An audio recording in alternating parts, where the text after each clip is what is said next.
Notas da Memória, a história de 40 anos da banda de música Maestro Orlando Leite.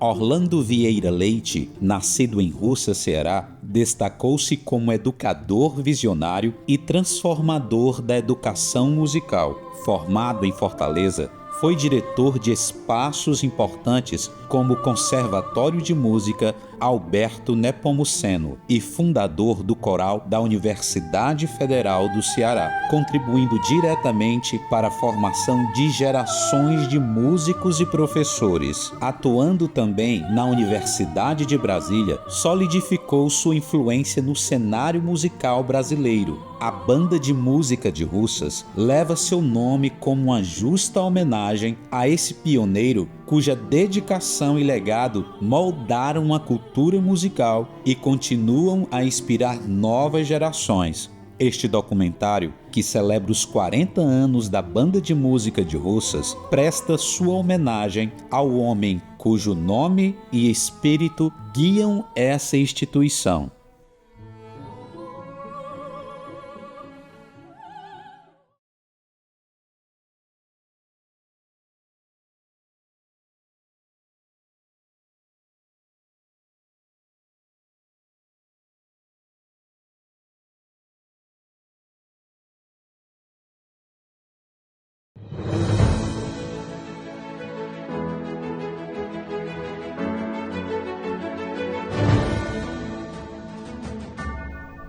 Em 83 eu assumi a prefeitura de Russas e dentre uns compromissos que eu fazia comigo mesmo, dizia que um dia eu ia ajudar a criar uma banda de música.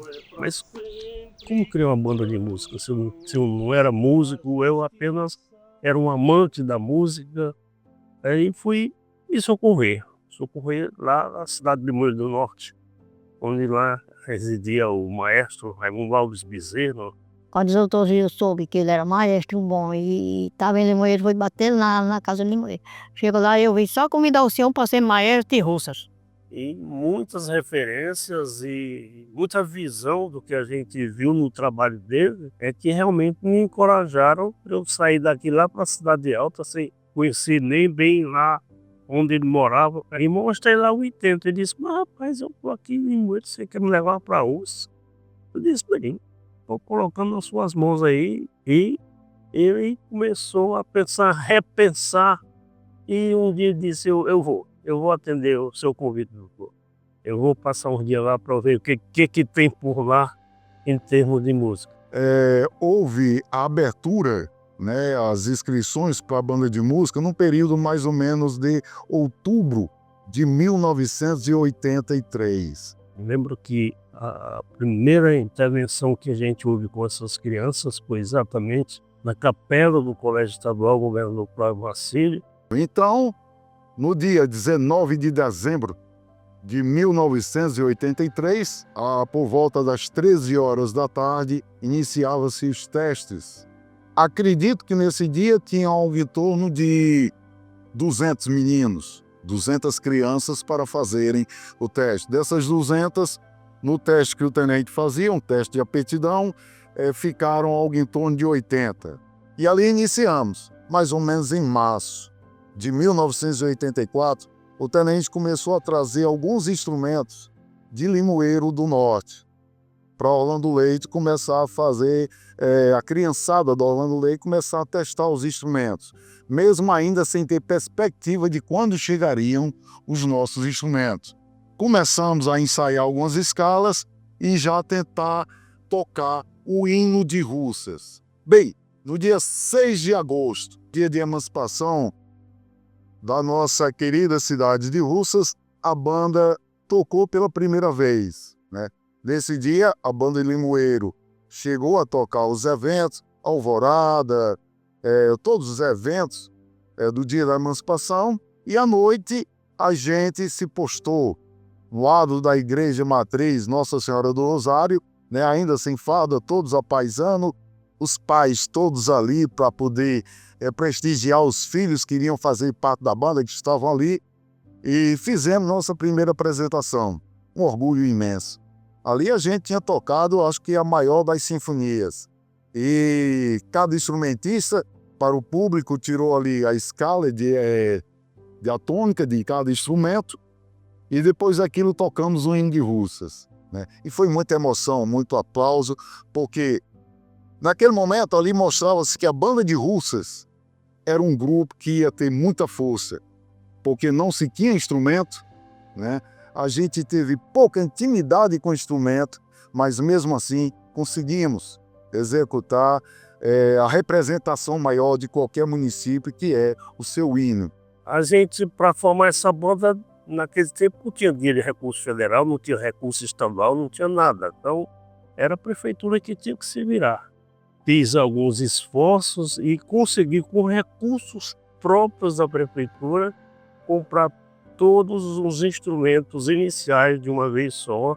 Eram instrumentos da marca Veril, e fiz a exposição deles aqui na Lojas Pernambucana, que existia. A banda de música seguiu, a banda de música prosseguiu, e feitos memoráveis aconteceram com essa banda de música, que ainda hoje está, e graças a Deus já chegando à maioridade, já intermediária de 40 anos. Isso é muita alegria para todos nós.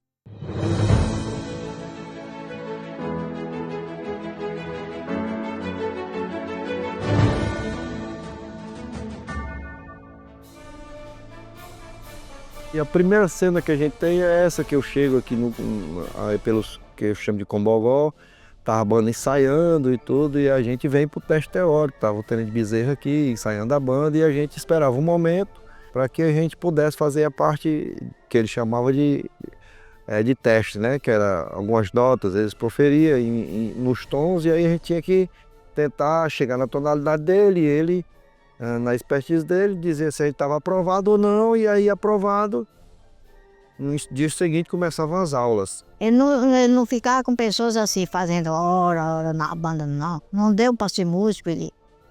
E assim foi feito. Eu consegui lograr êxito no primeira tentativa. Eram aulas de segunda a sexta, de 1 às 17 horas, ou das 13 às 17 horas, diariamente, né? Toda semana. Então a gente via muita coisa.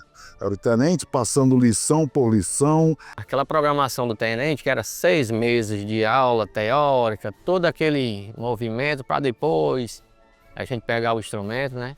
O tenente olhou, eu e meu irmão, a gente era um pouco desenvolvido, né, um pouco alto. E o tenente veio com a história que a gente ia tocar Sousafone. Eu achei o nome bonito, até mesmo porque terminava com o sobrenome meu, né? João Célio Cordeiro de Sousafone. Olha que coisa bonita, né? De uma hora para outra ele olhou para mim e disse: Anderson, você não quer fazer o teste no trompete, não? Aí eu disse: tenente, mas eu saí aqui do clarinete para ir para um trompete. Não, mas tente. E aí nesse tente eu fui, comecei a tirar umas notas, era até um trompetezinho que ele tinha, que chamavam de rouquinho, um trompete que ele tinha lá, dele mesmo, que ele colocava na banda. O Tenente Bezerra, ele nos mostrou um outro caminho, né? Do caráter, né? Da humildade em especial, né? E também da disposição de lutar por um objetivo, né? E aquilo ali me tocou muito, né? E a partir daquele momento, por meio da música, né? Da banda de música, eu comecei a ter outros objetivos na vida, e aquilo ali realmente serviu para minha formação moral, né? Profissional e como pessoa também. Maestro Tenente Bezerra, muito sério, porém uma personalidade, até na forma de andar, na forma de olhar. O tenente, para mim, foi uma das peças mais fundamentais na minha vida, principalmente na questão de forjar como ser humano, certo? Como cara, como um homem mesmo e tal, porque assim, a gente chega muito novo. Cheguei muito novo aqui na Maestro Ramos Leite, cheguei com 11 anos de idade, ou seja, não tinha formação nenhuma ainda estava começando a vida e tudo. E aí você chega aqui, encontra um primeiro tenente da Polícia Militar do Amazonas como maestro da banda, um homem altamente rígido nos seus conceitos, e aí ele trata a gente dessa forma, que para nossa sorte, e o que a gente trouxe para a vida toda foi esse aprendizado, ou seja, essa disciplina de você chegar, se apresentar, tá todo fardado, todo direitinho, né? Sem alteração nenhuma, como ele dizia. Então, para mim, o tenente foi muito importante. A gente, desde o na banda, a gente já treinava todas as ordens militares, né? Como fazer um sentido, descansar, como alinhar, como ficar em forma sem se mexer. Ele botava a gente realmente na linha mesmo, né? Quando eu fiz o teste para a Polícia Militar, né? Lá eu não senti tanto impacto, devido eu já ter passado essa base bem formada através do Tenente Bezerra. Muitos partiram para o militarismo, tem o Carlos César que é tenente, tem o Josélio que é capitão. Então assim, a gente também comprou essa ideia. Quando a gente chegava, os meninos chegavam no quartel, como eu também já tive que ir, fui para a Marinha, cheguei a fazer o concurso, fui para a Polícia Militar, tudo através da banda, viu? O Everton, né? Ele foi para o Exército. O Gilberto, o Gilvan, que eram dois irmãos gêmeos, Gilvan e Gilberto. O Gilvan foi para a Aeronáutica. O Gilberto, a Polícia Militar, né? Do Ceará mesmo. Vários outros alunos que participaram da banda, hoje também são militares, né? A gente pode citar o exemplo do Magela, né? Que é um músico, foi músico da banda, né? O irmão dele também, seguindo, né, a carreira militar. Lucas Rogério, né? Lucas Pablo, que é sargento do Exército, sei, né? Se o Valdiberto não tivesse esse caminho da música, ele não era ninguém. Muito menos daqui a uma semana capitão da banda Corpo Bombeiro, né? Então, jamais eu seria se não fosse através de duas pessoas, né? Do Osiris, que deu a possibilidade da gente de criar essa banda de música, do maestro Antônio Bezerra, né? O maestro Bezerra, e de mim mesmo de ter acreditado, né? Não ter desistido, né?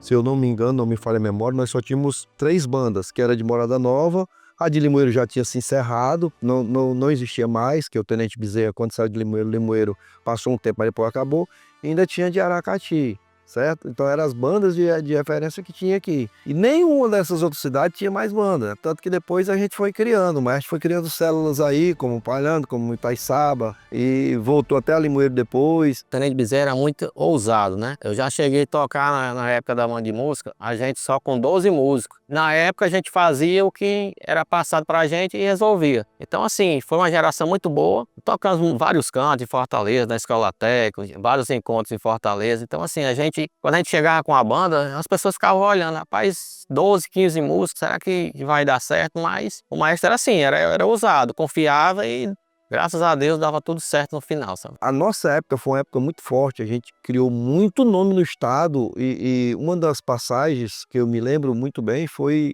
no Palácio da Abolição, ali na Barão de Stuart, onde tinha um encontro de bandas e muitas bandas ali em Maranguá, aquelas bandas já antigas e tudo, a gente tinha que fazer um desfile lá e esse desfile contemplava em 2 músicas, né? Um desfile e depois parava em frente às autoridades e executava outra canção. E aí eu me lembro que a gente saiu com o General Manuel Rabelo, que era um dobrado militar, vocês sabem, é um dobrado fantástico. E quando a gente encerrou no desfile, que parou em frente às autoridades, o maestro chama para todo mundo executar o Guarani. O Guarani, que é uma peça de 8 a 10 minutos de execução. Você imagina o nervosismo. Eu pelo menos me tremia todinho, o asfalto fazia, sabe? Porque era muita autoridade, era muita gente. Ela foi entoada de cor pelos meninos. Eu sei, meus irmãos, que quando esses meninos terminaram de fazer a exibição, acabou-se a formatura das bandas militares, porque esses músicos correram para esses meninos, eram levantando os meninos pelos braços. Foi uma apoteose, foi uma consagração. A coisa saiu perfeita, todo mundo aplaudiu. Todas as bandas militares que lá estavam, os maestros vieram pegar na mão, fizeram questão de pegar na mão de cada músico e ficaram encantados com a execução. Isso aí marcou muito. E a outra foi que, eu não me lembro o ano, quando houve o falecimento do senador Vídio Távora, e chamaram, a gente estava aqui, chamaram de última hora a banda de música de Russas para poder receber o cortejo, ou seja, a gente estava no, sabe, era bola, era o que se chamava na vez em termos de música, era a banda de música. Então se eu chegava em qualquer quartel militar, em Fortaleza, em qualquer canto, você é de onde? Eu sou da banda de Russas. Opa, entra. parece que os portões eram abertos. Os meninos podem, quando vocês tiverem a oportunidade, vocês confidenciem isso aí que eles vão lhe confirmar o que eu estou lhe dizendo. Então era fantástico, já foi um momento incrível. O meu momento foi de 85 a 90. Para mim, eu acho que ali foi o ápice. Vejam só, em 84 tocamos a inauguração da Orlando Leite, em agosto, para que se ter ideia. Em 88, pouco mais de 3 anos, quase 4 anos, né, eu já estava na banda de música de Mossoró, banda de música Arthur Paraguai. E nesse mesmo 88, eu já era chamado para ser maestro da banda de música da Maísa. Vejam só a força da Orlando Leite. Uma criança que sai com 3 anos e meio de formação, já praticamente assumir a frente de um grupo. O maior de todos os tempos que a banda de música Maestro Orlando Leite viveu e que com certeza vai continuar vivendo para o bem de Russas, para o bem da música de Russas, para a alegria de todos nós.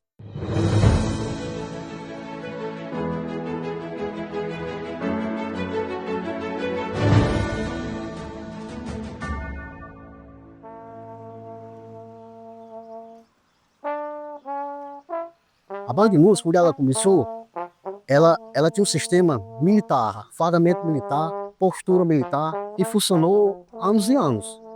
Junho de 95, o cabo BM Edilson Pinheiro e sargento Valdberto assumiram a banda, logo mudaram o repertório, ficou um repertório popular. Porém, continuou fardamento militar ainda, continuou algumas coisas militares, algumas heranças militares. Sobre essa questão dessa transição da musicalidade das bandas que de um tempo era só todo mundo conhecia, banda do interior só toca dobrado.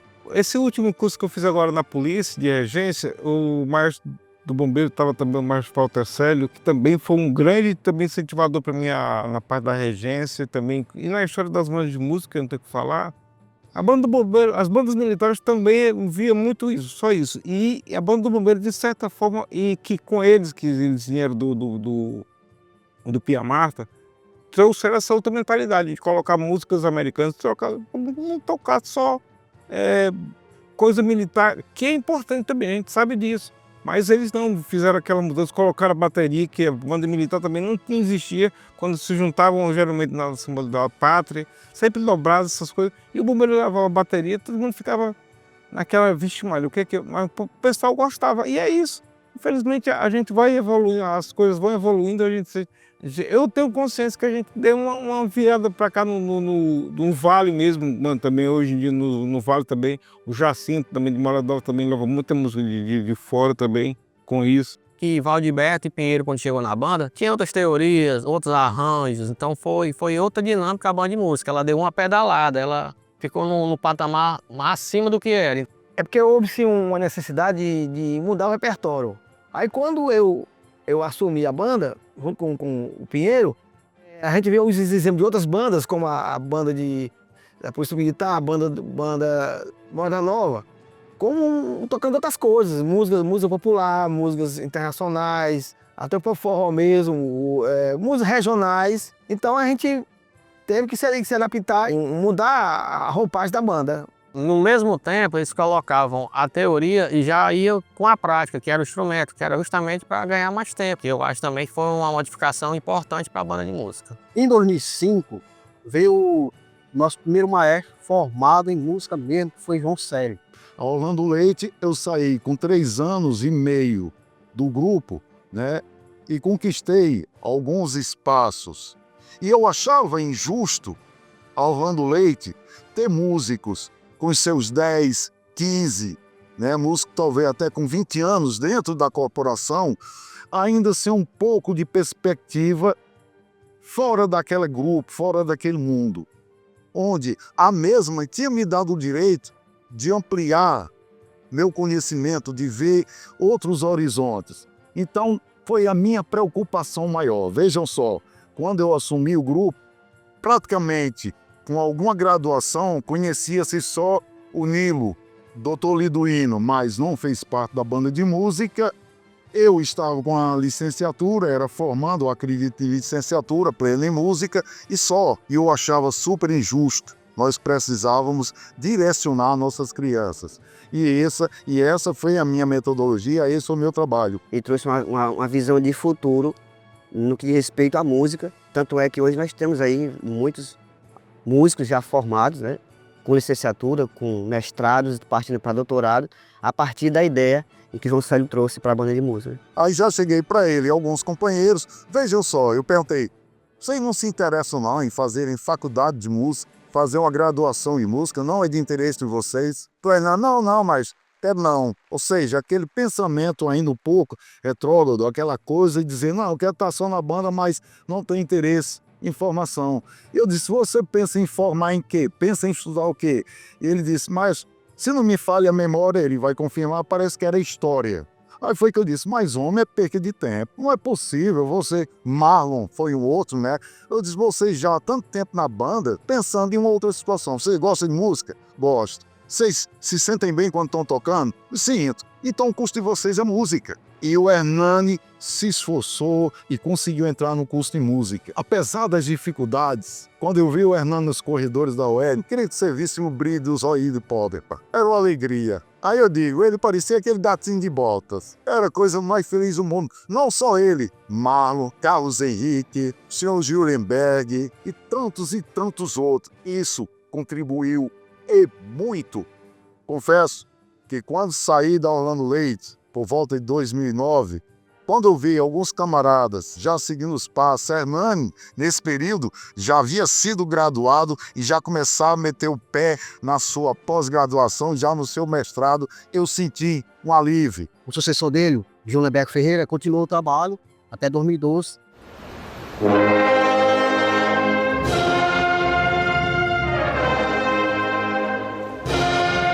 Em 2013, veio o maestro Hernani. Quando eu recebi o convite para assumir a banda, na época em 2013, eu tentei dar continuidade àquilo que o João Célio tinha iniciado em 2005, aquela ideia de que é possível seguir na carreira da música, né, e que tem várias aí áreas que você pode atuar por meio da música, né, tocando, pesquisando, estudando. E também fazer com que eles acreditassem que a carreira na área da música é possível, sim, é possível se profissionalizar, e é possível que tratemos a música como uma área do conhecimento. Eu entrei na banda com 8 ou 9 anos, não lembro bem a idade. Os objetivos eram aprender a ler partitura, aí eu aprendi.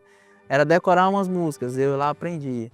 Era fazer um solo, eu ia lá, fazia. E o Marlon, né, acho que o Marlon junto com o Hernani teve a ideia, cara, vamos fortalecer a ideia de botar esse menino para estudar lá em Mossoró, lá no conservatório. Aí eu fui fazer a prova, aí eu passei. Quando eu entrei, botei o pé na sala, que eu entrei assim, eu era o mais novo da turma, eu tinha 14 anos, recém-completo. Tinha cara lá de 20, de 30, de 40, de 50, tinha tanta gente. E foi outra coisa também que mudou a minha vida drasticamente. Lá que eu aprendi introdução à harmonia, os livros, né, os grandes expoentes da literatura musical. Aí eu tive contato com música clássica, aí foi muito legal, eu fiquei lá dos 14 aos 18. Foi assim, uma experiência muito boa, viajei, conheci muita gente. E eu acredito que uma das perspectivas que eu trouxe foi, por ter uma formação pedagógica, olhar para o aluno como um ser humano que podia errar, né, que tocava música, que às vezes não conseguia compreender, então tentava sempre trazer para ele, olha, você pode fazer assim, pode fazer desse jeito é mais fácil, isso aqui é possível, e sempre tentei trazer para ele de que todo mundo pode aprender música. Então assim, cada um teve a sua importância em cada geração.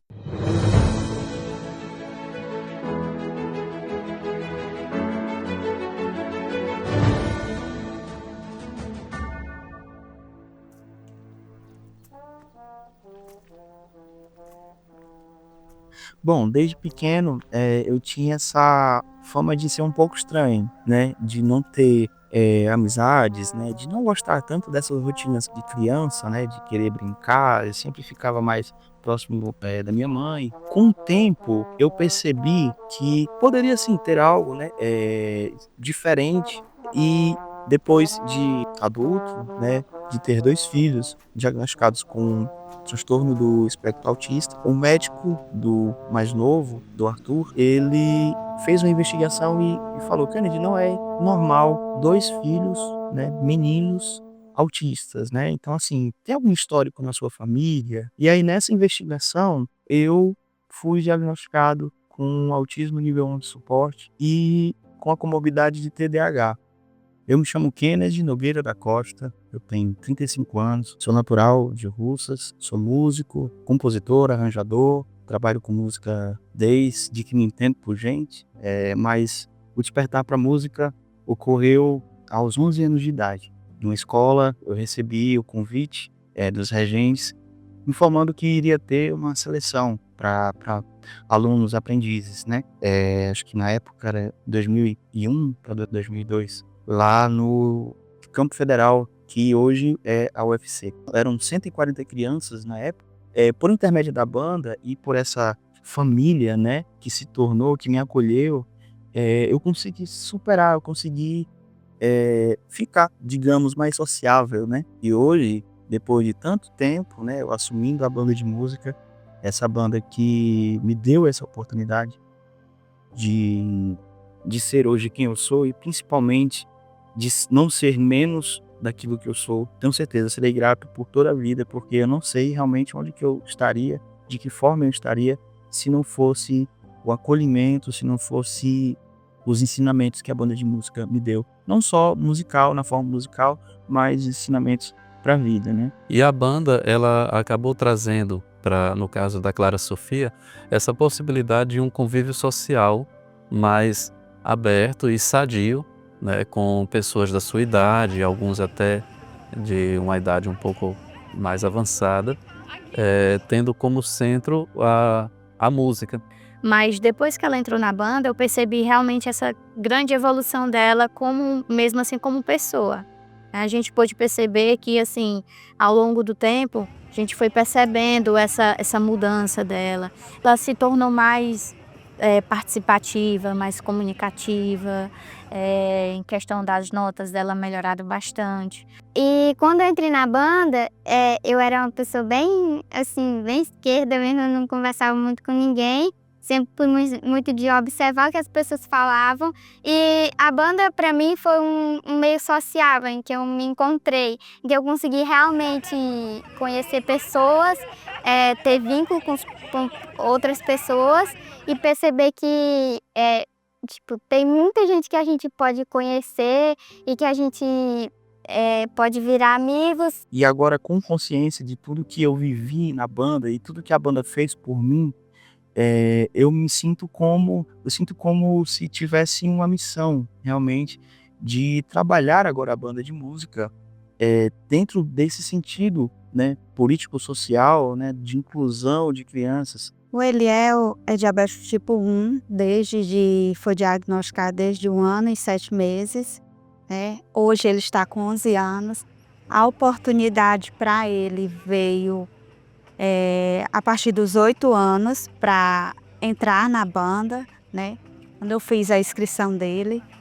E foi um momento assim de crescimento para nós, né? Porque acaba envolvendo toda a família. O Eliel é componente, mas a família toda faz parte da banda. Porque até então a gente ficava naquela incentivando muito para ele se aceitar, não ter vergonha, porque ele é totalmente dependente de insulinas, de estar fazendo testes de glicemias. É necessário isso para a vida dele e a gente tinha um pouco de dificuldade. E quando veio a oportunidade de ingressar na banda, nós aproveitamos esse momento, porque foi onde ele se descobriu como músico, né? Ele faz parte da percussão e ele ama. Ele tem, assim, um amor pela música e pela banda. E ele passou a ser mais cuidadoso com ele, a ter uma autoestima, né? A se concentrar mais e a focar mais. Aprendizagem. A gente aprende muito com a banda e é até um refúgio assim para várias coisas, com alguns problemas familiares na escola. E é isso. Oportunidade. Para mim é uma oportunidade imensa, sabe? Tá podendo estar ali, aprender a ler partitura, aprender a tocar um instrumento. E eu tenho certeza que eu vou levar isso pro resto da minha vida. É uma evolução, tanto social como no instrumento, a gente está sempre evoluindo, não importa quantos anos alguém toque, sempre a gente melhora um pouco e conhece pessoas novas, novas experiências, novas memórias, isso é muito bom para mim. Família. A gente na banda, quando a gente entra, a gente cria um vínculo especial com cada pessoa. Algumas mais próximas, outras mais distantes, principalmente com instrumentos iguais. A gente se ajuda e vamos seguindo. Então, eu resumo a banda como uma família. Cada um se ajuda e a gente consegue evoluir muito mais. O grande feito que está acontecendo, né, nesse momento é que cresceu significativamente o número de crianças com alguma neurodivergência, né, na banda de música.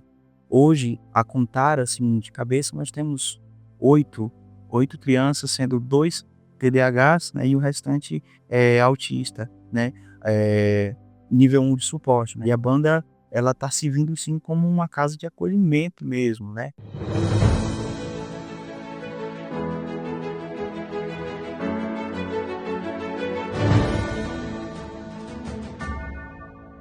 Foi ainda na época do Trem de Bezerra, né? A banda ensaiava num prédiozinho estreito, ali próximo da escola Ana Xavier, né? Do Planalto. Aí num certo ensaio, o Trem estava fazendo um ensaio, aí lá nos fundos, depois da última fileira da bancada de percussão, tinha um tambor de leite, daquele de 50 litros, né? Aí o Trem ficava olhando assim e dizia: "Ei, cidadão, pode ficar aí não, rapaz." Aí a gente ficava admirado, né? Que ele falava e ninguém respondia. E com o tenente, se ele só olhasse, todo mundo já dava atenção, né? E nessa ocasião ninguém dava atenção. Aí eu, a segunda vez, uma terceira vez, e ninguém saía, ninguém respondia. Aí quando olhamos para trás, era exatamente esse balde de leite que estava lá atrás, né? Esse vasilhame de colocar leite. E o tenente achava ser uma pessoa, né? Que estava lá, um intruso no meio do ensaio da banda e que não era permitido estar ali, né? Então ele fez o convite para o balde de leite se retirar, porque era um momento para o ensaio. Foi muito engraçado e até hoje a gente ainda relembra, né, esse episódio, quando eu me encontro com o Adriano, que é um ex-músico da banda de música. A primeira coisa que ele faz é: "Ei, tá com alguns anos, o nosso ex-maestro tenente DM, o Adberto, foi a causa dessa graça. Aconteceu em um programa de televisão, TV Diário, acho que era Caboclo, se não me engano, no qual o apresentador pediu para ele apresentar um número lá para tocar para os pés, o moço tocar trombone para os pés. Aí o seu Adberto foi tocar e a mente estava totalmente rasgada e dava para fazer suco do pé. E continuou, e Capieiro na época, foi, meu Deus do céu. E a banda não riu na hora, porque estava ao vivo, o programa era ao vivo, e a gente não viu, mas nas gravações a gente convidou todo mundo para assistir no domingo, que era Caboclo, só por causa da apresentação da banda, que foi excelente, mas também de Valdeberto. E a banda do Bombeiro assistir só por causa dessa forçada dele.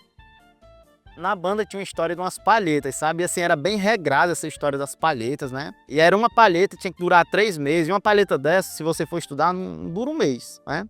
E aí, nós e os colegas tivemos a brilhante ideia, né, de tirar algumas a mais pra gente. E aí ficavam na sede, a gente era adolescente, a gente, não, vamos pegar só um, ele não vai perceber. E aí acabou que a gente tirou, foi todas. E aí, não, a gente para minimizar o crime, nós acabamos distribuindo essas palhetas para os colegas e sumiu, e aí depois ninguém deu conta e a gente distribuiu, mas depois descobriram que foi a gente que pegou o material, mas distribuiu, o crime já prescreveu e nós fizemos como Robin Hood, né? Foi assim, foi uma coisa para distribuir para os colegas porque era bem regrado.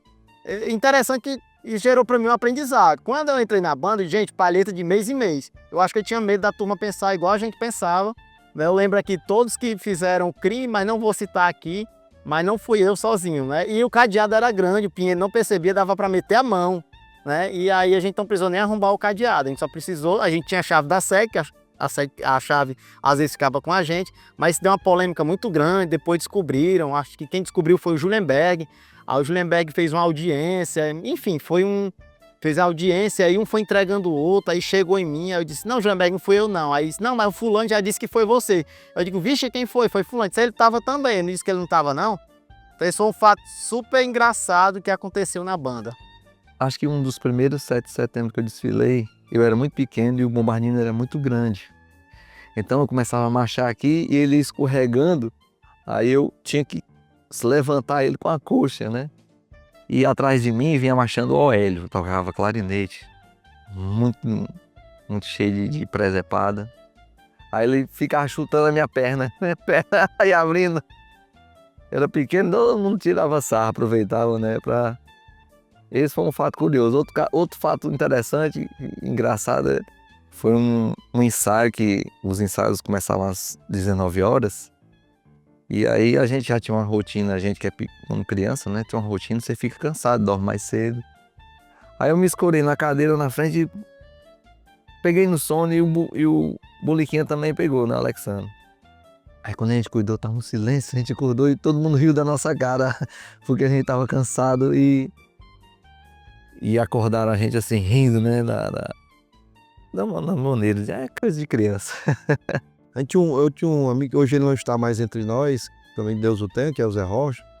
Ele era um dos caras que, por exemplo, da gente ele se destacava, não estou dizendo que ele era uma pessoa rica, mas a família já era um pouco mais estabilizada na cidade e o sonho da gente era comprar a bicicleta da gente. Aí todo mundo de bicicleta nova e ele não comprava. Mas o Zé Rocha não comprava, mas não era porque não podia, é porque ele queria pegar a velha dele e rebolar em cima das novas. Nossa, entendeu? Aí ficava todo mundo pastorando ele chegar e escondendo as bicicletas, porque do jeito que ele vinha no portão, ele jogava em cima das bicicletas novas, era nele se escondendo para não arranhar a bicicleta e tal. E o Zé Rocha era danado demais, sempre foi muito... E outra brincadeira que a gente tinha era ir fora, tinha 2 pés de acácia e a gente soltava uma bola dentro de leite. Gente, você imagine, 20 pessoas aí soltas dentro desse pequeno curral, correndo atrás da bola para trabalhar de bicudo, né, que a gente chamava de carimbar. E em um determinado momento a gente se perfilava na árvore para se esconder da balada. Aí o Valdiberto estava nesse perfilamento, aí ele deu uma bobeira e abriu um pouquinho assim de lado. Aí foi bem na hora que o Carlos César, que é o tenente da polícia, o Carlinhos sempre deu um chute muito forte, foi atleta olímpico e tudo, foi jogador de futebol de campo, acertou uma bolada aqui que ele desmaiou e a gente ficou com medo. Lá vai o tenente, vai chegar e o Valdiberto com essa cara vermelha dessa bolada. Isso foi um momento muito marcante, sabe?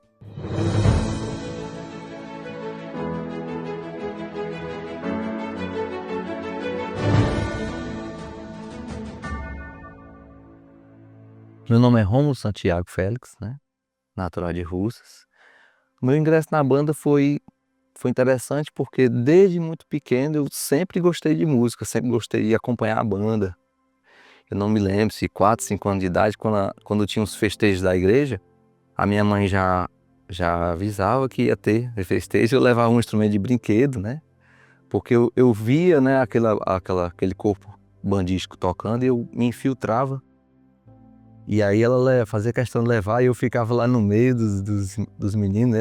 Eles até brigavam, eu não entendia, né? Eles diziam, ei, mas sai daqui que o tenente vai brigar contigo.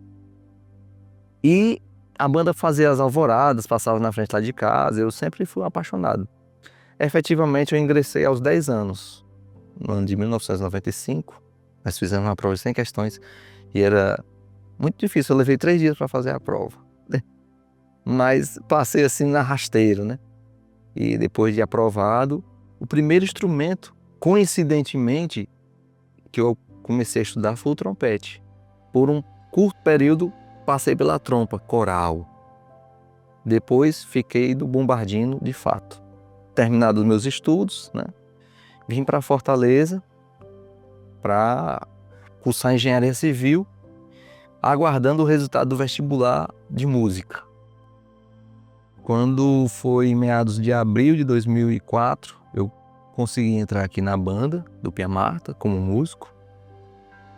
Era realmente difícil, porque o Costa era uma pessoa extremamente exigente e ele achava que eu já era velho para estar aqui. Isso eu tinha 18 anos para 19. Só que consegui entrar na banda aqui do Pia Marta como tubista. Quando chegou julho, saiu a relação dos alunos que iriam para a turnê da Itália e eu abandonei, tranquei a engenharia civil e fiquei apenas na música, né? E daí para cá foi uma sequência de muitas conquistas, né? Muitas dificuldades também, porque eu tive que migrar do bombardino para um trombone de pisto para conseguir trabalhar na noite aqui. E depois fui para o trombone de vara, né? Atualmente eu estou profissionalmente como trombonista, né? Já lecionei nos interiores, pelos municípios afora, pelos projetos da Secretaria de Cultura, outras coisas meio como convidado de associações, ou muitas vezes por vontade própria, né? E, particularmente, uma coisa que me engrandeceu muito foram as tardes nos sábados, lá em Russas, na casa do seu Messias.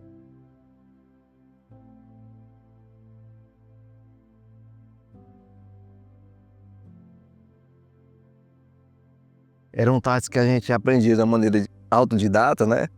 A parte mesmo da música popular, seja o carnaval, seja o choro. Isso foi muito bom para o meu aprendizado profissional, o currículo, né?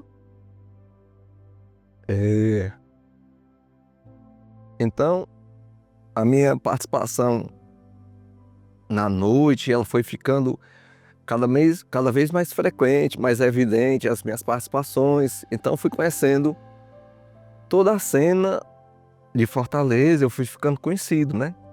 E comecei a participar de gravações, de participações em shows de artistas, né? Como Ednardo, Ítalo e Reno, Adelso Viana. Depois a gente fez um grupo com o Carlinhos Ferreira, que era uma big band, aí tinha o Carlinhos Ferreira, Luizinho Duarte. Eram nomes que eles eram referências musicais para todos nós.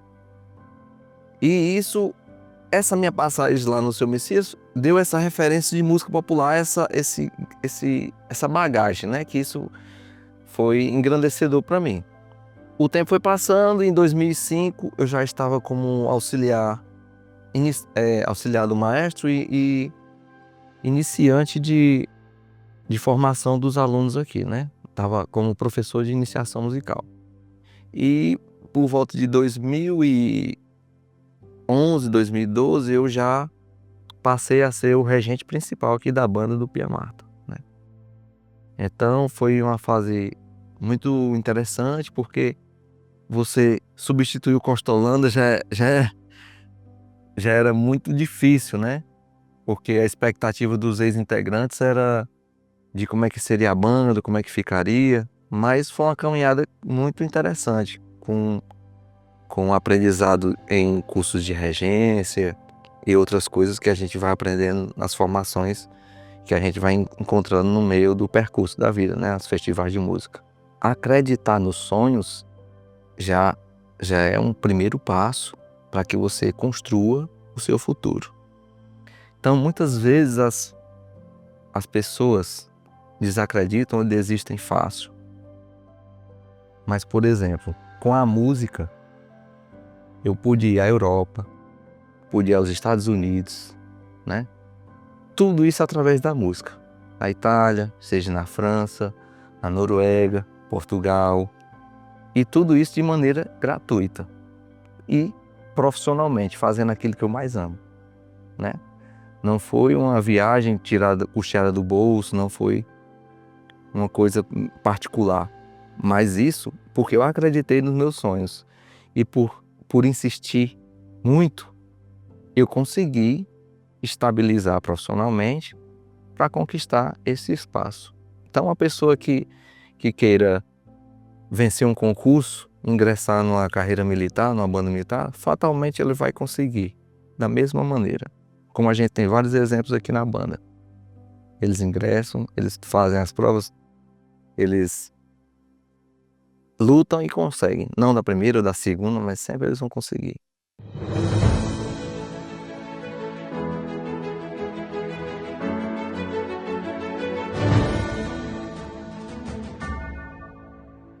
A banda de música está aí, ela está viva, muitos músicos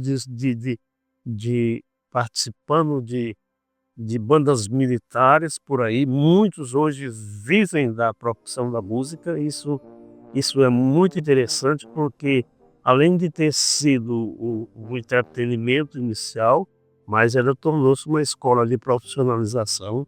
Porque aqui é uma história, gente. São 40 anos, são 4 décadas. Então, assim, muita gente passou por aqui, muita gente se formou, muita gente está encaminhado na vida. Nós temos grandes maestros, Keninha é um, temos o Rômulo, que saiu daqui, está no Pia Marta, que também foi outra casa da banda, outra extensão da nossa banda, que muito músico saiu daqui e foi para lá. Essa entidade da banda de música que não podemos esquecer. A história de Russas é nada sem a banda de música. Que é o trabalho que Orlando Leite faz com carinho, né? Pegar, não importa a camada social, mas sim transformar aquele social no todo, numa qualidade, né? Você unir as personalidades para trabalhar um só sentimento, que é a música. E Orlando Leite faz isso com grande qualidade. É por isso que hoje, cada momento, em qualquer que seja o evento, em qualquer que seja a situação, sempre cito a minha amada Orlando Leite. A importância de você ter um registro desse daqui é de uma beleza sem igual, porque nós estamos colhendo informações, histórias, né, de vida, depoimentos e comprovações de que, de fato, a música, ela, além de engrandecer o nosso dia a dia, ela faz parte do nosso processo de formação humana, de maturidade. Ainda bem que essa banda existe, né? Talvez eu não tivesse ido para a UERN, talvez eu não tivesse ido para a UFRN, né? Talvez eu não tivesse ido para o Rio Grande do Sul, talvez eu não tivesse ido para Mato Grosso do Sul, para congressos que eu nem pensava em ir, fui, não tivesse conhecido pessoas, doutores em música, doutores em educação, discutido sobre internacionalização e outras coisas mais que se discute na área da música. De eu ter tido a oportunidade de conhecer a banda de música Maestro Orlando Leite. Dos 40 anos da banda de música, né, desses 40, 33 eu faço parte dela, né? A arte, a música, uma das mais belas artes, ela pode sim contribuir bastante para fazer com que uma criança, um adolescente que possa viver no estado de vulnerabilidade, possa redirecionar o seu caminho. Eu entendo como uma oportunidade de autoconhecimento e também uma escola de cultura, de música, um verdadeiro patrimônio para toda a nossa cidade, porque nós percebemos quantas pessoas fizeram parte dessa banda e hoje vivem do conhecimento que obtiveram, que cresceram, que se formaram, que entraram em bandas importantes ou que estão por aí socializando, colocando para o mundo os seus dons e tudo aquilo que eles aprenderam na banda de música. E há 40 anos, né, essa banda vem preparando pessoas para a vida, por meio da música. Então eu vejo como algo de grande importância para a nossa cidade. Formação de cidadãos, né, até hoje. E assim, quem passou pela banda de música, hoje são pessoas que têm suas famílias, são pessoas de bem, né? Além de ser uma formação de alunos, é também a formação de cidadãos para a vida toda. Então, assim, é importante vocês registrar isso aí e chegar até os gestores para fazer um investimento maior na banda de música, que é o patrimônio de Russas que precisa ser levado mais a sério. Eu costumo dizer que enquanto eu respirar, eu serei grato a essa banda, né, por tudo que ela me proporcionou, por tudo que ela me deu. Devo muito aos regentes que passaram por lá, devo muito a Pinheiro, a Valdiberto, né, a Jumenberg, ao João Célio, ao Hernani, né? A banda de música hoje não tem portas, portas abertas para quem quiser visitar, quem quiser conhecer mais o trabalho, né? Quem quiser contribuir com a gente, né? Toda ajuda é bem-vinda, né? E é isso, eu serei eternamente grato à banda de música. Eu posso só falar mais um aqui? Pode falar.